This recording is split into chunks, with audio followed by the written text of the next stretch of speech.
What's up, guys? My name is MadSquash924. Welcome back to another episode of Night Call Part 16 now. We are doing the thing we have been doing for a while now, trying to find out who the murderer is. By finding who the murderer is, we have to go to places and pick up customers. One of which we've done, one of which we haven't done. We picked up a lot of customers, not a lot of places, which we should be doing. First thing is first, I'm gonna pick up this customer because we haven't seen them before. I don't see any suspects. Although I don't suspect we'll see any suspects, but maybe we will. Or maybe we should do these instead. But I think we should do a customer first. We need cash. A bakery on your right is lit up. Two bakes are smoking in the doorway. This person's name is Rosaka Kryilova. I think she's Russian? Maybe? The door slams, followed by a freezing cold burst of air. You stare at your passenger for a moment in the rearview mirror. She's wearing a rather unusual getup. You smile. Good evening. She nods before giving the taxi a detailed once-over with a blank look on her face. Where to? She doesn't seem to hear you and continues scanning every part of the cab. After a very long minute, she crosses and uncrosses her fingers. You sigh. You usually like weird passengers like her, the strange ones, but this one... there's something about her you don't like. She clears her throat loudly. I came too early. He'll be here soon. She has a very strong Eastern European accent. Russian, maybe?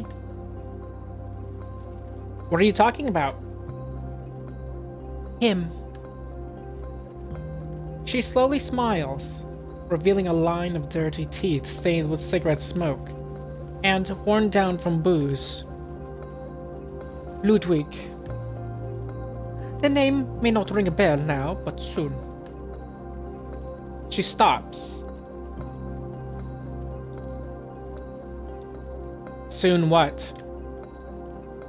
He'll be sitting right here, staring at you with his dead little eyes.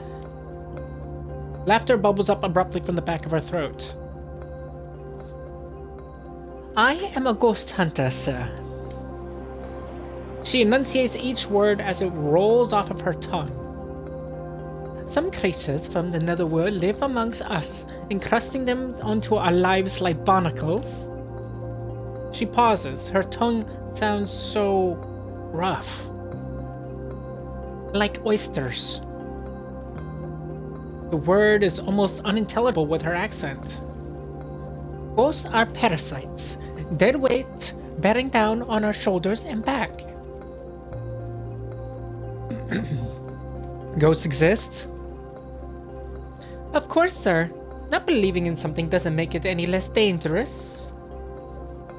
On the contrary. No, that's what he wants you to believe. What he wants you to think. He is not doing anything wrong. You need to keep two essential things in mind. Ludwig is evil incarnate. He is a tour guide from the underworld trying to sell you your own death. His cold fingers gripping on the edge of your window. I can feel it. I know it. It'll be soon here. Holding on, just like this. Her words make less and less sense, like she's going into a trance. You have two essential things to keep in mind, and that was the first. The second one is even more important. Do not make him angry. Listen to him. Help him. Make friends with him. And if I talk to this ghost, what will happen? He will take you with him to the underworld for all eternity. Her fingers adjust her collar. She starts to get out. Excuse me, sir, for a second.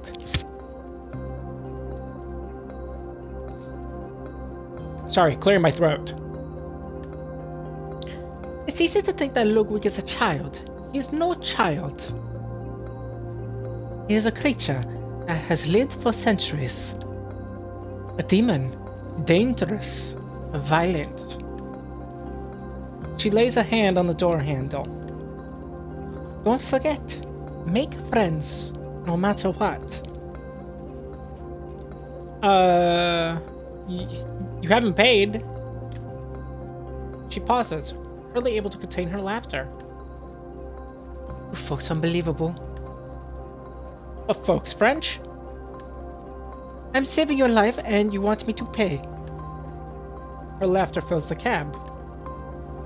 Hey! She gets out of the cab and walks away. Her steps resonate on the cobblestones. She turns down a narrow street and the footsteps come to a halt. You sit in silence for a while until a damp feeling creeps up your back. Sweat. Fear.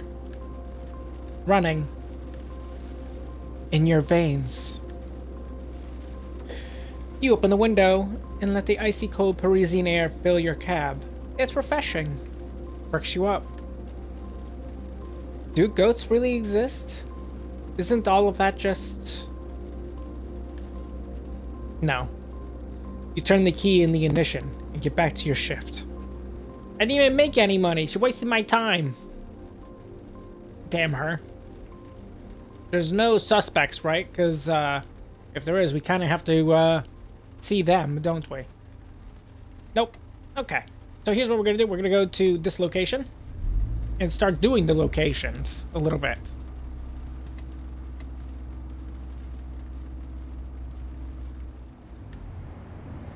You park in front of the Passy Cemetery. You're greeted by large columns and a huge, dark iron door. The door opens, and you see your old buddy Marco. Marco. The one who stole your wife. You flash your headlights at him. He waves you over. You get out of your cab and join him. Hey, buddy, I can't believe I found my number. Honestly, how crazy. He faced enthusiasm and serenity, but his shaking hands betray him. Have you been to the cemetery before? It's stunning. No, Marco. Wait, come on. He turns on his flashlight, and you start to wander among the tombstones. The cemetery is clean, with straight lines of graves. It's very cold. I'm not gonna lie to you. It freaks me out a little that you want to know stuff about a cult. Especially since last time. I don't know if you remembered last time, but I lost my job, man. I lost everything. He freezes and grabs your arm. Man, I swear, I don't want to lose what I've got here, okay?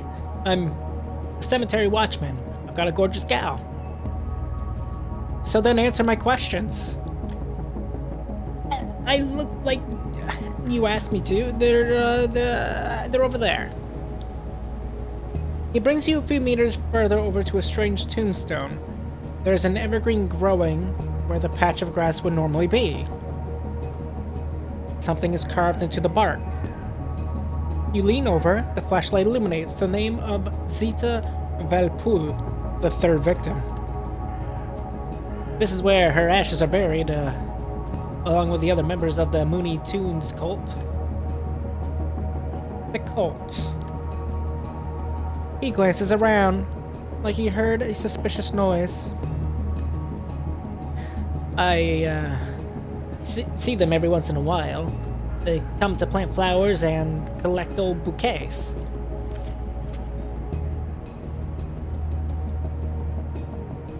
They plant flowers.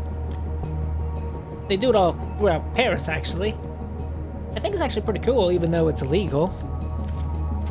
He comes closer and looks you straight in your eye. I don't really get what you've got against them. They're connected to the murders. To the murders? To the Angel of Death? You nod. The flashlight wavers and shines all around you for 5 seconds while Marco pouts. Holy fucking shit. No, that can't be that. This is another loser plan that's gonna get me fired. I can see it coming. He shines his flashlight towards the cemetery entrance. Come on, let's get out of here before the neighbors call the cops. When I do my rounds, half the time they think it's kids coming to spray paint the tombs. You follow Marco through the stones. In the glow of his flashlight, you catch glimpses of portraits of unassuming faces that ignore you. Once you get to the entrance, Marco turns his light off. Please, oh please. Seriously, don't tell anyone I let you in. If my boss finds out, I'll be out of my ass. Please. You shrug. No problem. The wife stealer sighs. You walk away without another word and get into your taxi. Once inside, in the warmth, you take a second to think about the new information you received before driving away. That was pretty good for information. We got 2 pieces of clues for that.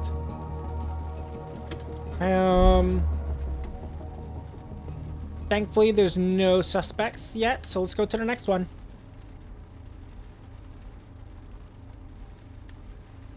Out of nowhere, you hear a voice whispering in your ear. This is where I died. You brake hard. There was no noise in the cab. No noise outside. A silhouette appears on the back seat of the cab. Its features appear to be one by one as if drawn with a paintbrush. So much suffering. You squint. It's a little boy. Would you be so kind as to drive me? Get out. There's no need to be that way. If that's the way it is, I'm staying. The boy's silhouette flutters for a moment, then disappears entirely. The lights on the dashboard blink. The motor turned off, begins to hum. Just try to get me to leave. This should be quite amusing. He bursts out laughing. You hold your breath. On the back seat behind you, the boy slowly reappears. You start driving. Silence fills the cab. You can't suppress the urge to glance in the rearview mirror. An odd smell wafts by your nostrils. Melting wax. A candle, neutral, with an oily smell. You can picture it right in front of you. Bright red, like an altar candle. That smell. The smell of death. A killer's smell. He watches you. You know something about the killer? Almost nothing. This murder is a bit too recent, I must say. It's all so new, too vague. The child in the back seat makes a strange little noise with his mouth, halfway between laughter and screaming. I am going to tell you what I know. But don't forget, my friend. I am but a ghost. I am in your mind. He raises his head a notch, chin straight. I'm not even a fossil. His voice suddenly changes, like a record skipping and jumping to another song. Sometimes I slip into Jardin de Plantis, into the dinosaur gallery. His silhouette shivers. I'm terrified of fossils. We all have friends who manipulate us. The person you're looking for is being controlled. Like a puppet. He shrugs his shoulders, like he's getting rid of everything he just said. Sad story, if I may. So sad. His shape flutters, fades. You quickly find yourself alone in the cab. You sniffle. The candle smell has also disappeared, and yet, for a fleeting moment, you feel heat right against your face. A hand on the steering wheel, eyelids heavy, foot on the brake. You slow the taxi down to a complete stop. Another second, and you'll be ready to go again. A wave of elation washes over you. You can't explain it. It is warm and calming. You smile in spite of yourself. We got more clues. Surprised we saw the ghost child again, to be honest with you. I didn't think we would. Alright. So, back on the trail to this point we were going to go towards.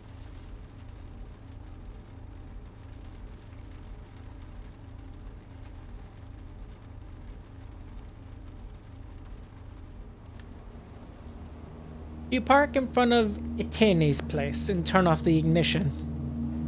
You've known him for years, actually, since your first day behind the wheel. He was a skinny teenager you picked up late on Sunday nights to take back to his boarding school in the distant suburbs. It was well paid, but depressing.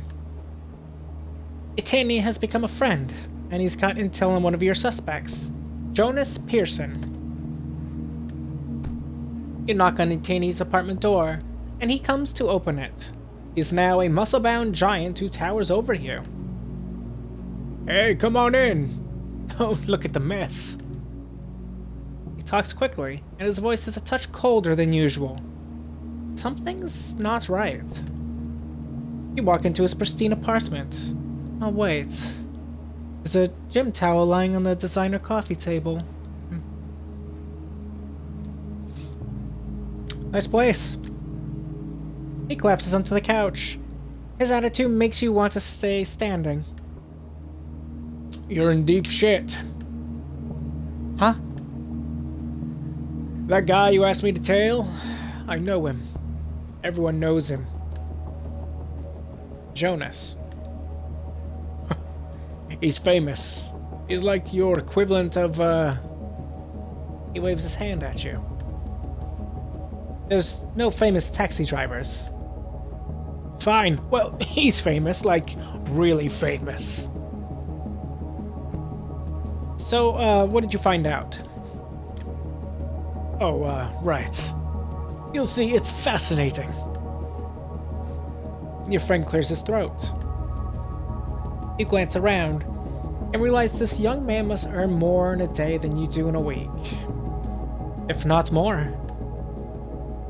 This simulation theory has recently led to the formation of several groups, extreme believers, you might say. Groups that want to test the theory. Or rather, who wants to prove it true. Yeah, but how? By crashing the system. He stands up and starts pacing. Jonas is the leader of one of these groups. You think he could kill? There's not an ounce of doubt in his voice when he says, kill? Yes, no doubt. If it would prove his theory. Etienne leads over to you. Every one of his arm muscles is flexed. I don't really know what you need this information for, but watch your back. Jonas is no altar boy. He's nobody's fool. Not your average nerd. He could be dangerous. A few minutes later, you're back behind the wheel of your car. You feel uneasy. All that is over your head. Simulation. Internet. You barely know how to use your phone. Come on. You shake your head and start the cab. You've still got plenty of fish to fry.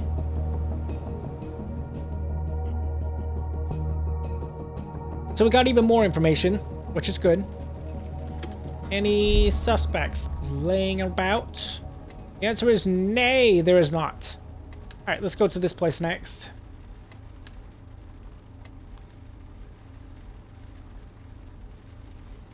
It's definitely the day of finding clues, that's for certain.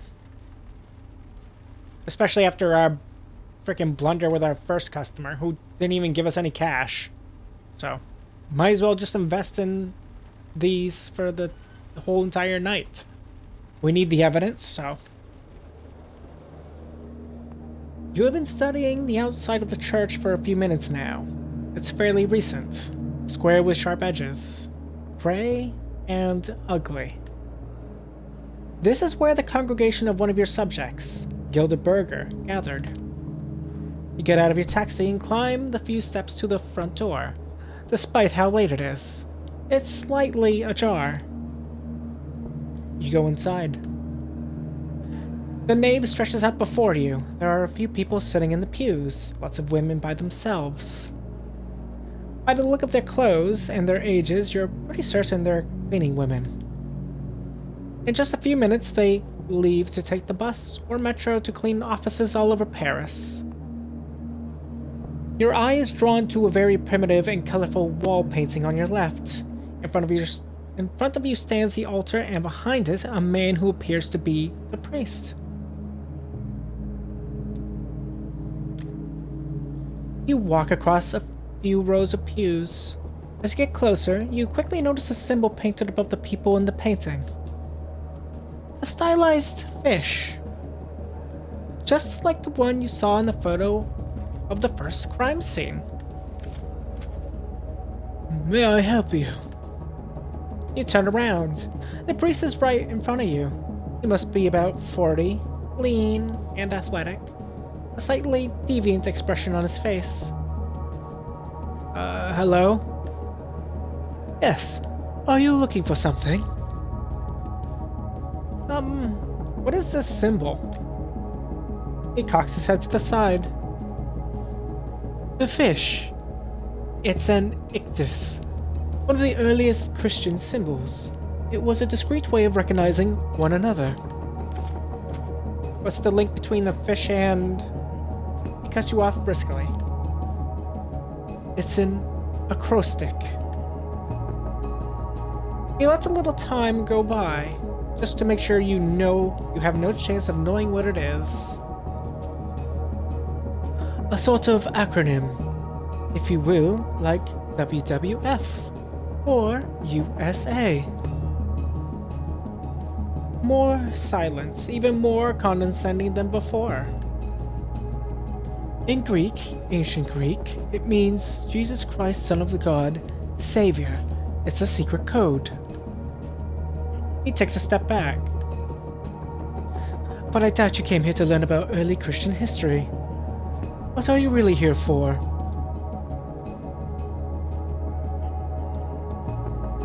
I have a few questions for you. Questions? About who or what?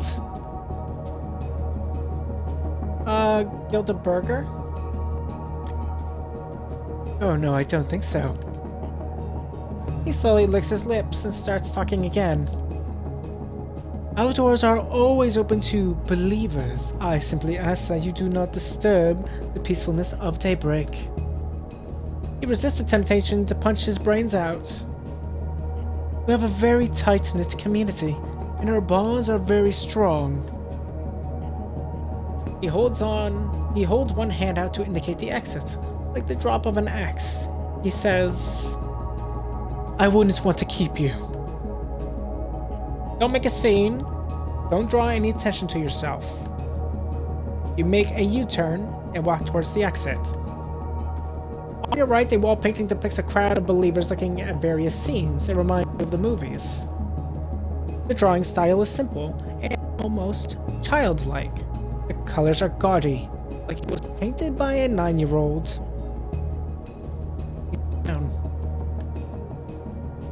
As you leave the church, so you don't lose your temper, you concentrate on the tiles.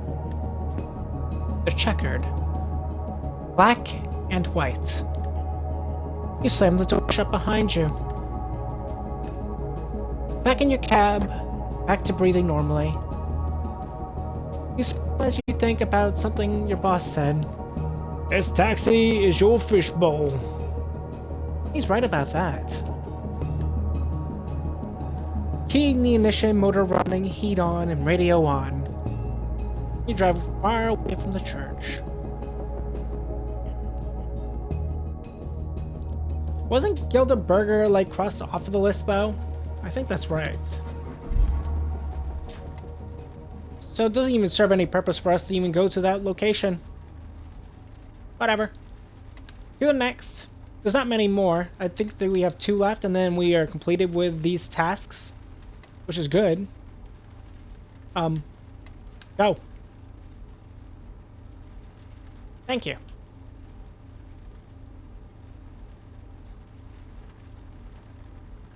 I believe that was the one that was crossed off anyway.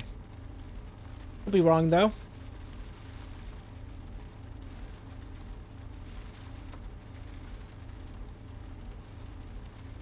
Who do you think the murderer is so far? I'm not sure. My 2 thoughts are the homeless man or the guy that thinks it's all an illusion, a simulation. You look the Belvedere over. It's a rather unassuming bar that had its heyday at the end of the 1980s. The exterior decor is over the top, molding with embedded statues, fake ivy painted along the walls. It's probably even worse inside. You glance at the time. They're about to close, but it must be a small party. You leave your cab, walk towards the bar, and push the door open. Dim lighting. Almost no one here. You see your passenger at the end of the bar. She's talking to a young man. Scarf, round glasses, loafers with tassels, and gently stroking his arm. You walk over to the bar. A young woman, no more than 20, looks slyly at you. There are dozens of kinds of liquor behind her. We're closing? She's putting glasses away. They clink in her hands. I'm a private investigator. I have a few questions for you. She looks at you. You don't look like a PI. I drive a taxi on the side. Okay, that would explain your look. What do you want to know? Is it about the Angel of Death's victims? You wait a second. Exactly. They came in a lot. They were good clients, regulars. Simon didn't drink, but he liked the atmosphere. Jules was kind of an ass with the staff, but he often brought dates here. He was a hard worker, a really smart guy. She leans over. But I know something else. It's not something I can just tell to anyone. She slides her elbows across the bar until she's less than a meter from you. 150 euros, and I'll tell you who knew Jules and Simon very well. It's quite pricey. You pay her. She slides the bills between her fingers. Apolloni Garadu, a regular. She's like a fixture here. She likes them young, and I know she's scored with Simon and Jules. She and the fireman had a thing way back when, but she was too sketchy for him. She's part of the Mooney Tunes. You know what that is? The cult. Precisely. She nods her head and tops it off with a wink. I gotta get back to work. Hope that was helpful. Yeah, me too. A few seconds later, you're back in your taxi. You take a minute to think about this new intel. You wonder if you're moving in the right direction. A group of teens crosses the street. One trips on the curb and wipes out on the sidewalk. His friends laugh at him. You start driving and leave them behind. more information.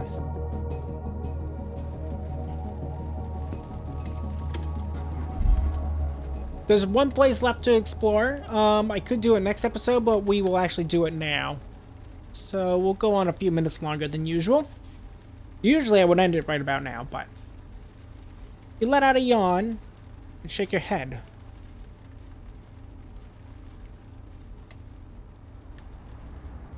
Paul told you to drop by any night of the week. You guys hadn't talked in several months. You see him leaning up against the wall of the local fire department. Behind a garage door, through the metal panels, you catch a sight of a huge red truck. You wanted to be a fireman when you were little. You get out and walk over to Paul. He's a tall, bright-eyed, and good-natured guy. You're both from the same neighborhood. His mom is from Reunion Island. His father from Marseilles. It's been ages. He goes to greet you with a cheek kiss and changes his mind, sticking out his hand. You shake it. Iron hard grip. I asked around about Simon. Simon Colomb, the angel of death's first victim. Paul seems distraught, devastated even. The guy was a hero. We don't use the term lightly here, but Paul has been a fireman since he was a teenager. When you were helping your brother deal drugs, he was already helping to save lives. A hero. What is it? Paul bites his lip. He's uncomfortable. He doesn't like to talk about his job. Maybe he's sorry about your last conversation. Simon was seeing a shrink. Nothing out of the ordinary. We see some not so nice things sometimes. He's been feeling really guilty since the Albatross fire. He wasn't able to save anyone. The whole brigade got there too late to intervene. He was torn up about it though. Really shaken. The other guys in his unit were, well, worried about him. Suicidal? Maybe. He sniffles. A passing car lightens up his face. Simon was raised in a very rigid and very Catholic family, like Mass and Greek and all that. Becoming a firefighter was not an easy feat, but the Albatross fire destroyed him. He felt something indescribable even for us. He waves his hand to put an end to the discussion. But he was murdered. Sorry, I'm not sure any of this helps much. It does. Thank you, Paul. Paul sniffles and grabs your arm. I also wanted to take the opportunity to apologize for my behavior. When Town Guy died, I shouldn't have been so distant. I needed to cut myself off from anything that reminded me of him. Yeah, I miss Tan Guy. Yeah, me too. He looks around, like he's scared someone might see him. He's shaking from the cold. Okay, I've got to run. Take care. Back in your cab. As you stare into your rearview mirror, you try to remember what Tan Guy's laugh sounded like. He was one of your regulars. Got sick. It destroyed him. He and Paul often called you for a ride home from the movies or a show. You miss his laugh. There was something messy about it, something chaotic and joyful. You start the car and go back to your shift. It looks like with that, this is a good spot for us to end today's episode of Night Call. Hope you guys all enjoyed today's episode. If you guys have, make sure you guys leave a like, leave a comment. Tell me what you think of today's episode, of course. And if you're new to my channel or have been watching me for a little while and you haven't done so as of yet, feel free to subscribe to me, MadSquash924, and don't forget to ring the bell to get notified of my latest videos. On the next episode, we need to pick up some customers. We are low in cash and we had to bribe somebody so we can get some more information. However, we got a ton of information this episode, which is very good. and I'll see you next time. Bye-bye.